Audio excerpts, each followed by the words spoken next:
Hi friends, எல்லாருக்குமே கார்த்திகை தீப திருநாள் நல்வாழ்த்துக்கள். திருவண்ணாமலையில் ஆரஞ்சுக்கு தீபம் ஏற்றிட்டாங்க. டிவியில் பார்த்துட்டு ஃபஸ்ட்டு வந்து எடுத்தோடனே வெளிவாசலில் தான் ஏற்றுறேங்க. ஏன்னா வெளியிருந்தால் சுவாமி உள்ளே அழைச்சிட்டு வரணும். அதுக்கப்புறம் சிட் அவுட்டில் ஏற்றுறேங்க. இந்த வீடியோ ஃபுல்லாக காலையிலேருந்து என்னென்ன செஞ்சாங்கிறது தான் இன்றைக்கி வீடியோ எடுத்துருக்குறேங்க. பூ வந்து ரோஜா பூ மாலை கட்டிகிட்டு இருக்கிறேன். எங்கள் வீட்டு சுவாமி படத்துக்கு நிறைய எங்கள் வீட்டில் ரோஜா பூ பூக்குதுங்க. இப்போ அதெல்லாம் எடுத்து வச்சு நான் சுவாமி படத்துக்கு மாலை கட்டிகிட்டு இருக்கிறேங்க. எல்லா படத்துக்குமே தனித்தனியாக மாலை கட்டி எடுத்து வச்சுட்டு அதுக்கப்புறம் மெயினாக அடுப்பெல்லாம் க்ளீன் பண்ணிவிட்டு மஞ்சள் குங்குமம் வச்சு இதில் கோலம் போட போகிறேங்க. இதை இப்போ தான் ஸ்டார்ட் பண்ணியிருக்கிறேன். காலையில் ஒவ்வொரு வேலையும் நான் முடிச்சுட்டு வரேங்க. மெயினாக வந்து திருவண்ணாமலையில் இருக்கக்கூடிய சுவாமி வந்து ஜோதி வடிவில் தான் நம்மளுக்கு இருக்கிறாங்க. அதனால் அடுப்புக்கு ரொம்ப இன்றைக்கி இம்பார்ட்டன்ஸ் கொடுப்போம். இது ஒன்று. அதுக்கப்புறம் அன்னபூர்ணி தாயாருக்கும் இன்றைக்கி ரொம்ப நன்றி சொல்ல விதமாக தான் இதெல்லாம் பண்ணிகிட்டு இருக்கிறேங்க. பழைய காலத்தில் பார்த்தா அடுப்புக்கு ரொம்ப ரொம்ப ரொம்ப இம்பார்ட்டன்ஸ் கொடுப்பாங்க பாட்டிங்கெல்லாம். வாரத்தில் ஒரு 2 நாள் செவ்வாய் வெள்ளிக்கிழமையெல்லாம் பார்த்தா அடுப்பை பூசி மெழுகி அதுக்கு கோலம் போட்டுட்டு அதுக்கப்புறம் விறகடுப்பில் நம்மளுக்கு சமைச்சு கொடுப்பாங்க. எந்த ஒரு ஆரோக்கியத்துக்கும் யாருக்குமே குறைவே இருக்காதுங்க. ஆனால் இன்றைக்கி வீட்டில் ஒரு 2-3 பேருக்காவது 2-3 பேர் இருந்தாங்கன்னா கண்டிப்பாக அதில் ஒரு 2 பேருக்காவது ஹெல்த் இஷ்யூ இருக்குதுங்க. எல்லா வியாதியும் நம்ம வாங்கிட்டு உட்காந்துருக்குறோம். இடுப்பு வலி, அந்த முட்டு வலி ஆப்ரேஷன்னா இப்போ ஒரு ஃபேஷனாக போயிடுச்சு. அதுக்கப்புறமா சுகர் வந்து எல்லாருக்குமே வந்துருச்சுங்க. அந்த லெவலில் தான் இருக்கிறோம். ஏன்னா ஃபாஸ்ட்டு ஃபுட்டு சாப்பிட்டு ரொம்ப ஃபாஸ்ட்டாக போனதுனால இன்றைக்கி ஹாஸ்பிட்டலுக்கு அதுக்குன்னு ஒரு அமௌண்ட் எடுத்து வச்சு மாதமான கொடுக்க வேண்டியதாக சுச்சுவேஷனில் தான் உட்காந்துருக்குறோம். எல்லாமே வெளியே ஃபுட்டு ஆர்டர் பண்ணி சாப்பிட்றோம், லக்ஸரியாக இருக்கிறோம். மெயினாக பழைய காலத்தில் பார்த்தா பாட்டிங்க எந்த ஒரு லக்ஸரியும் எதிரும் பார்க்க மாட்டாங்க. அந்த மாதிரி இருந்தது இல்லை. ஏன்னா தண்ணி வந்து கிணத்துலேருந்து இறைப்பாங்க.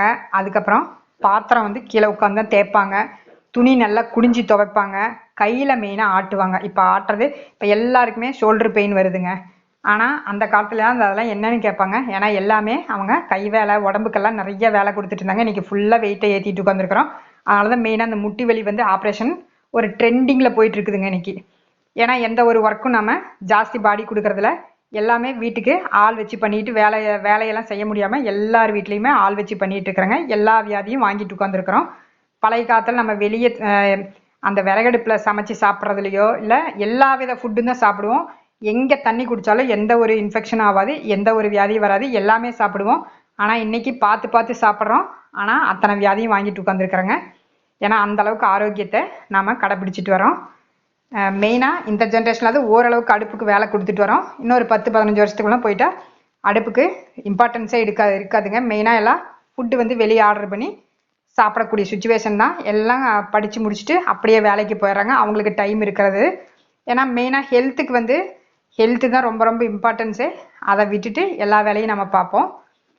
ஏன்னா சம்பாதிக்கிறது மெயினாக பார்க்குறோம். அந்த சம்பாதிக்கிறதுக்கு இருப்பமானு தெரியாமையே நம்ம எல்லா வேலையும் பண்ணிகிட்டு இருக்கிறோங்க.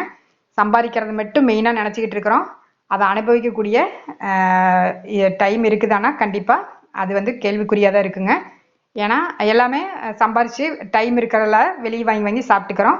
அந்த அடுப்புக்கு வந்து வேலையே கொடுக்க மாட்டேங்கிறோம். அதனால் எல்லாருக்குமே எல்லா வித வியாதியும் வாங்கிட்டு உட்காந்துருக்குறேங்க. இப்போ அடுப்பை வந்து எல்லாமே தொடச்சி முடித்து மஞ்சள் குங்குமம் வச்சுட்டு அதுக்கப்புறம் கோலமெல்லாம் போட்டு பூவெல்லாம் வச்சாச்சுங்க. இப்போ வந்து அந்த அடுப்புங்கரையில் ஒரு சின்னதாக ஒரு கோலம் போடுறேன்.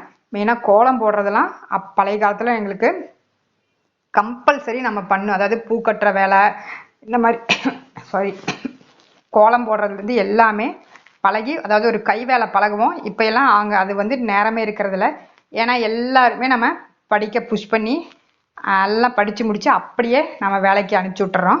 அதனால் இந்த வீட்டு வேலைங்கிறதே எல்லாருக்குமே கேள்விக்குறியாக தான் இருக்குதுங்க. கோலம் போட தெரியறதில்ல, பூ கட்ட தெரியறதில்ல, ஒரு துணி ஸ்டிச் பண்ண தெரியறதில்ல, எதுவுமே தெரியல. அப்போல்லாம் ரொம்ப இம்பார்ட்டன்ஸ் கொடுப்போம். இப்போ அந்த வேலைக்கெல்லாம் இடமே இல்லாமல் போயிடுது. இப்போ இந்த மாதிரி நம்ம ஜென்ரேஷன் இருக்கிறவங்களாம் கண்டிப்பாக இதெல்லாம் ஒரு சின்ன பண்டிகை வந்தாவே இதெல்லாம் கம்பல்சரி செய்கிறோம். ஏன்னா நம்ம முன்னோர்கள் வந்து நம்மளுக்கு வந்து பழக்கி வச்சுருக்கிறாங்க. இப்போ நம்மளுக்கு அடுத்த ஜென்ரேஷன் வந்து எல்லாமே படித்து முடிச்சுட்டு அப்படியே ஜாபில் போய் உட்காந்துட்டாங்க.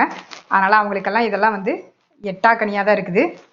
இப்போ அதெல்லாம் கோலம் போட்டு இந்த இதய கமலம் வந்து ரொம்ப ரொம்ப விசேஷங்க. அதாவது வெள்ளிக்கிழமையெல்லாம் நீங்கள் பூஜை, இந்த லட்சுமி பூஜை பண்ணுறதுக்கெல்லாம் இதை போட்டு நீங்கள் இந்த காசு வச்சோ இல்லை இந்த மாதிரி பூ வச்சோ அலங்காரம் பண்ணி அர்ச்சனை பண்ணுறது வந்து ரொம்ப ரொம்ப விசேஷம். சுவாமி ரூமுக்கு இந்த மாதிரி இதய கமலம் கோலம் போடலாங்க, அவ்வளோ ஒரு நல்ல விசேஷம். ஏன்னா இது வந்து காலில் மிதிக்கக்கூடாதுமாங்க, அதனால நான் அடுப்பு திட்டில் தான் போட்டிருக்கிறேன். அதுக்கப்புறமா உருளியில் இப்போ பூ வந்து வச்சுட்டு இருக்கிறேங்க. இது எங்கள் வீட்டில் பூத்த பூ தான். இப்போ எல்லாமே இதை அலங்காரம் பண்ணி முடிச்சிட்டேன். இப்போ இங்கே எல்லாமே முடிச்சுட்டு இப்போ குத்து விளக்குக்கு வந்து குத்து விளக்கு 2 குத்து விளக்கு வெளிவாசலில், சிட் அவுட்டில் ஒன்று, வீட்டுக்குள்ளே ஒன்று ஏற்றுவேன். அதனால் இப்போ அதுக்கெல்லாம் மஞ்சள் குங்குமம்லாம் வச்சுட்டு இருக்கிறேங்க.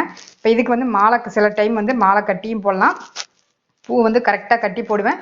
இப்போ வந்து அந்த டபுள் சைடு டேப் இருக்குது, அதை ஒட்ட வச்சு அப்படியே ரோஸ் வந்து இருந்ததுங்க, அதனால் அந்த ரோஸை வந்து அப்படியே எல்லாம் ஒட்ட வச்சிருவேன். இப்போ மஞ்சள் குங்குமம் எல்லா பக்கமும் வச்சாச்சு. ஏன்னா எந்த ஒரு பண்டிகை வந்தாலுமே கண்டிப்பாக லேடிஸ்க்கு எல்லா முதல் நாள் வேலை இருக்கும், மறுநாள் வேலை இருக்கும். அதுக்கப்புறம் ஈவினிங் ஒரு 4 மணி வாக்கில் கொஞ்சம் மழை வந்து எங்கள் ஊரில் வந்துகிட்டே இருந்ததுங்க. இப்போ கொஞ்சம் மழை வரல, அதனால் வெளிவாசலில் கோலம் போட்டுட்டு சிட் அவுட்லேயும் கோலம் போட்டு இப்போ மணி 6:05 ஆயிடுச்சு. திருவண்ணாமலையில் தீபம் ஏற்றிட்டாங்க. ஏற்றி அதை பார்த்து சுவாமி கும்பிட்டுட்டு இப்போ நான் வந்து வெளிவாசல் இருந்து தீபம் ஏற்றிட்டு வரேங்க. எல்லாருக்குமே சிவனுடைய அருள் வந்து கிடைக்கணும்னு எல்லாம் வேண்டிக்கலாம். இப்போ ஒவ்வொன்றா வந்து நான் தீபம் ஏற்றியாச்சுங்க. இப்போ ஒவ்வொன்றா இங்கே ஏற்றிட்டு சுவாமி ரூமுக்கு ஏற்றிட்டு அதுக்கப்புறமா வீட்டுக்குள்ளே எல்லாம் அவங்கவுங்க தீபத்தை ஏற்றிட்டு நம்ம பூஜை பண்ண வேண்டியதுதாங்க. இதை முடிச்சுட்டு தான் நான் போய் பூஜைக்கு போகணும். ஏன்னா இன்னைக்கு வந்து திருவண்ணாமலையில் தீபம் பார்த்ததுக்கப்புறம் தான் நம்ம சுவாமி ரூமில் இருந்து வெளிவாசல் இருந்து ஏற்றிட்டு இருந்தேன், சுவாமி ரூமுக்கு ஏற்றணும். அதுக்கப்புறம் நான் இங்கே கிச்சனில் வந்து ஏற்றியாச்சு.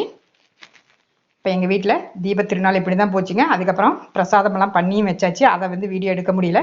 பாருங்கள், நான் போட்ட கோலமெல்லாம் உங்களுக்கு பிடிச்சிருந்தா ஒரு லைக் பட்டனை தட்டுங்க.